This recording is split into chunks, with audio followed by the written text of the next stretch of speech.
Hello and welcome back to World 360. Is the China brokered deal between Saudi Arabia and Iran a breakthrough or a band-aid? Why did almost 500,000 Israelis take to the streets? And is the Pakistan Taliban using US-made weapons? We answer all these and more in today's episode.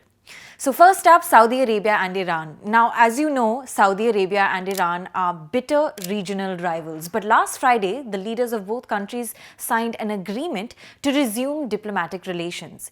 Basically, the two countries agreed to reopen their embassies after a gap of 7 years.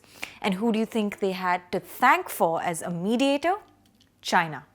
But we should also mention Iraq and Oman, who also helped organize some preliminary negotiations between the two countries. In fact, in September of that year, the then Trump administration helped Israel formalize ties with UAE, Bahrain, Sudan, and Morocco.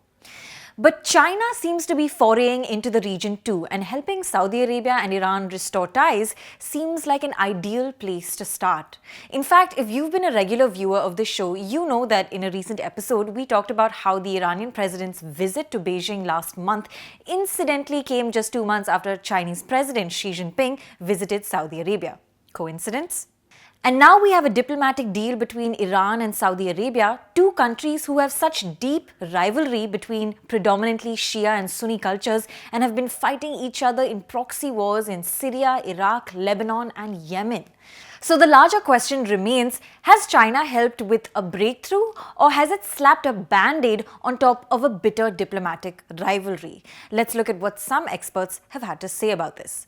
According to Saeed Azimi, a political journalist based in Iran, the deal has the potential to help de-escalate regional conflicts, especially in Yemen. It's also a reminder that there are several conflicts going on in the world apart from the Ukraine war that also need to be de-escalated and addressed. But ORF's Kabir Taneja argues that China still has much to prove in whether it can implement the deal. It has a 2-month window to translate it into action, all while it prepares to host a Middle East summit later this year.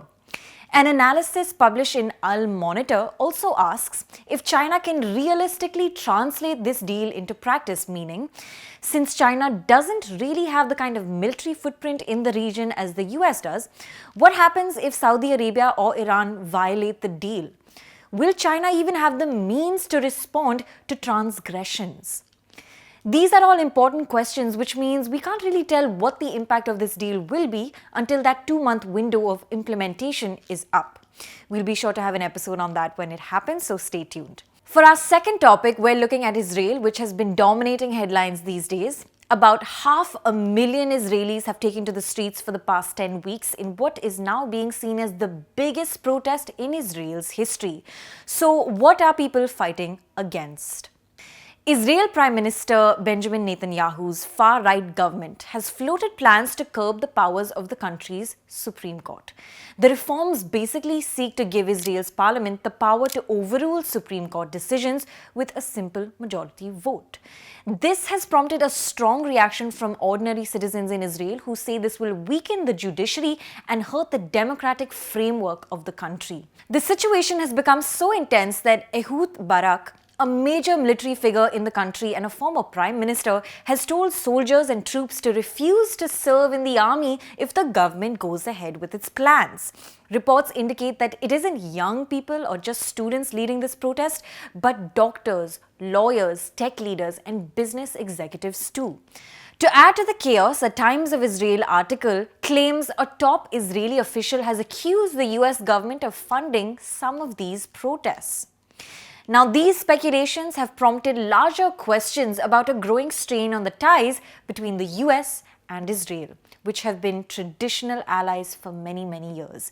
Could it be that Joe Biden is growing wary of Israel's new government, which is packed with ultra-nationalists, all while violence has once again reared its head in the West Bank?